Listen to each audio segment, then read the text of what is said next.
تین چیزیں گناہوں کا کفارہ ہیں۔ فَإِسْبَاغُ الْوُضُوءِ فِي الصَّبَرَاتِ، جھاڑے میں ٹھنڈے موسم میں پورا وضو کرنا ہے، مکمل اہتمام کے ساتھ وضو کرنا موسم سرما میں، یہ گناہوں کو مٹا ڈالتا ہے۔ اور دوسری چیز ارشاد فرمائی وَإِنْتِظَارُ الصَّلَاةِ بَعْدَ الصَّلَاةِ، ایک نماز کے بعد دوسری نماز کا انتظار کرنے بیٹھ جانا، کہ عصر پڑھ لی اب مغرب پڑھ کے جائیں گے، مغرب پڑھی اب عشاء پڑھ کے جائیں گے، تو ایک نماز کے بعد دوسری نماز کا انتظار۔ حضرت عبداللہ ابن عباس رضی اللہ تعالیٰ عنہ فرماتے ہیں کہ حضور فرماتے ہیں کہ میں نے اپنے رب کی زیارت کی۔ حضرت عبداللہ ابن عباس فرماتے ہیں کہ میرا گمان ہے کہ یہ حضور کسی خواب کی کہانی سنا رہے ہیں۔ تو ارشاد فرمایا کہ جب میں نے اپنے رب کی زیارت کی تو میرے رب نے مجھے کہا کہ یہ فرشتے جو ملائے اعلیٰ میں بحث کر رہے ہیں یہ کس امر میں گفتگو کر رہے ہیں، فرشتے کسی معاملے میں تکرار کر رہے تھے، تو ان کی گفتگو کس عنوان سے ہے؟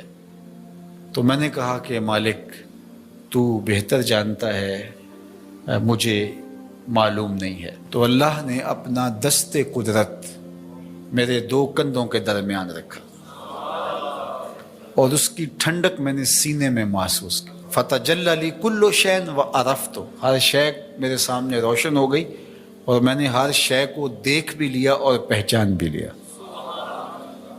تو پھر میرے رب نے کہا کہ اب بتاؤ، تو ظاہر ہے اس کا دست قدرت میرے دو کندھوں کے درمیان آیا اور ہر شے میرے سامنے آ گئی۔ تو میں نے عرض کی یا اللہ یہ کفارات اور درجات کے بارے میں آپس میں بحث کر رہے ہیں، اور وہ کفارات کیا ہے؟ المکث فی المساجد بعد الصلاۃ، نماز کے بعد مسجدوں میں رک جانا کہ دوسری نماز پڑھ کے جائیں گے۔ اس پر فرشتے ملائے اعلیٰ میں، عالم بالا میں بیٹھ کے گفتگو کر رہے ہیں۔ اللہ اکبر، یہ کتنا بڑا عمل ہے کہ جس پر فرشتے کہہ رہے ہیں بلے بلے، کیسے وہ لوگ ہیں جو ایک نماز کے بعد دوسری نماز کے لیے رک جاتے ہیں۔ اور ایک حدیث پاک میں آتا ہے صحیح بخاری میں، 7 اشخاص ایسے ہیں قیامت کے دن کڑکتی دھوپ میں جب کوئی سایہ نہیں ہوگا اللہ انہیں اپنے عرش کا ٹھنڈا سایہ عطا فرمائے۔ ان میں سے ایک وہ آدمی جس کا دل مسجدوں کے ساتھ جڑا ہوا ہے، مسجد کی حاضری اسے بہت پسند ہے۔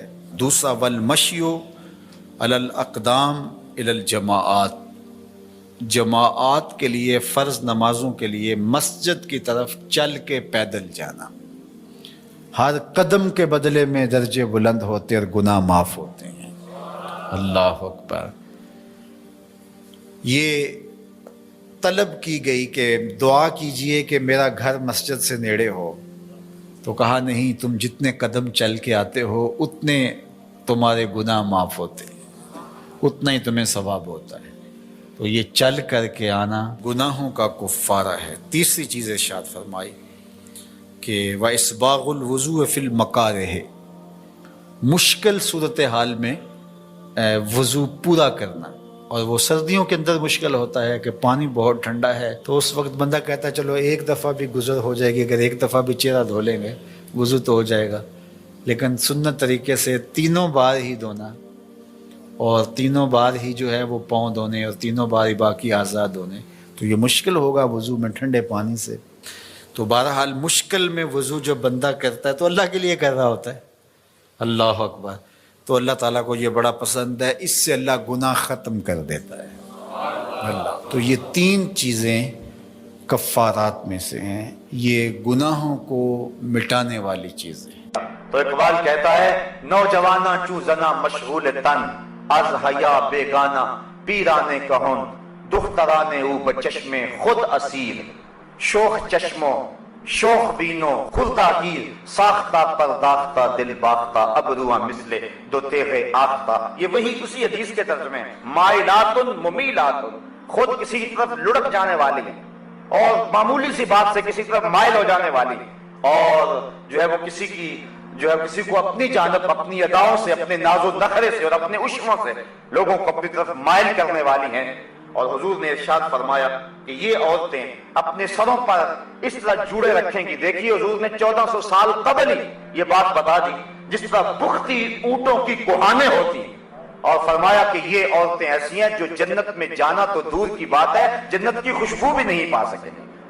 آج اپنے لباس کو ترک کر دیں، آج حیا کی چادر پھاڑ کے پھینک دیں، جو کرنا ہے کر لیں، اس مغرب کے معاشرے کے پیچھے لگ جائیں، لیکن حضور کے اس فرمان کو نظر میں رکھیں کہ قیامت کے دن پھر کتنی رسوائی ہوگی ان عورتوں کی جنہوں نے حیا کی چادر کو اتار کے پھینک دیا۔ بلکہ آئیے ہم حضور کے دور کو دیکھتے ہیں۔ ابو داؤد شریف کے اندر روایت ہے کہ ایک خاتون کا بیٹا شہید ہو گیا کسی جنگ کے اندر، تو حضور کی خدمت میں وہ حاضر ہوئی، لیکن اپنے جوان بیٹے کی وفات پر اور اس کی شہادت پر حضور کی خدمت میں جب حاضر ہوئی تو صحابہ نے کیا دیکھا کہ اس کا پورا جسم جو تھا وہ پردے میں لپٹا ہوا تھا۔ تو بیٹے کی وفات پر باوجود کے دکھ اور تکلیف کی کیفیت میں بعض اوقات شرعی ضابطے لوگوں سے چھوٹ جاتے ہیں، لیکن اس نے اپنے پردے کا خوب اہتمام کیا ہوا تھا۔ صحابہ نے تعجب کرتے ہوئے، اور تعجب جو تھا اس کو تحسین کی نظر سے دیکھتے ہوئے، کہا کہ تو نے اس حالت کے اندر بھی اپنے پردے کا اتنا التزام کیا ہے؟ تو اس عورت نے جو جواب دیا وہ دختران ملت کے لیے کتنی روشن اور کتنی جو ہے وہ اجالے بانٹنے والی بات ہے۔ اس نے کہا میرا بیٹا فوت ہو گیا، میرا حیا تو فوت نہیں ہوا ہے، میرا بیٹا چلا گیا لیکن میرا حیا تو بھی باقی ہے۔ تو یہ تھی اسلام کی وہ دختران جن کی گود میں اسلام پلتا تھا۔ جب عورت پردے میں تھی تو وہ ایسے بچے جنم دیتی تھی جو قوم کی تقدیر کو بدل کے رکھ دیتے تھے۔ اقبال کہتا ہے تو نہ دانی کہ سوزے کے راتے تو دیگر گوں گر تقدیر عمر رہا۔ میرے قوم کی بہن تو نہیں جانتی کہ تو بہن ہو کے قرآن پڑھے تو عمر کی تقدیر بدلتی ہے، اور تو ماں ہو کے قرآن پڑھے تو بیٹا نیزے کی نوک پہ بھی قرآن سناتا ہے۔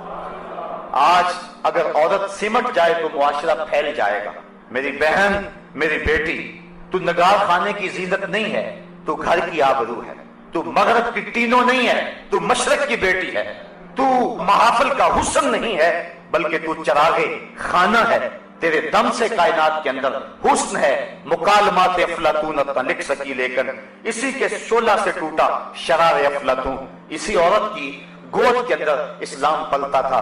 جب مائیں ام الخیر جیسی تھی تو بیٹے غوث اعظم جیسے جنم لیتے تھے، جب مائیں مائی راستی جیسی تھی تو بیٹے بابا فرید جیسے جنم لیتے تھے، جب مائیں سیدہ فاطمہ زہرا جیسی تھی تو بیٹے حضرت امام حسین جیسے جنم لیا کرتے تھے، جب ماں قرآن کھول کے تلاوت کرتی تھی اور بیٹے کو لوہیاں دیا کرتی تھی تو بیٹے وقت کے بایزید ہوا کرتے تھے۔ لیکن جب مائیں ایک طرف بیٹے کو دودھ پلا رہی اور دوسری طرف تھرکتی ہوئی تصویروں پہ نظر جمی ہوئی ہے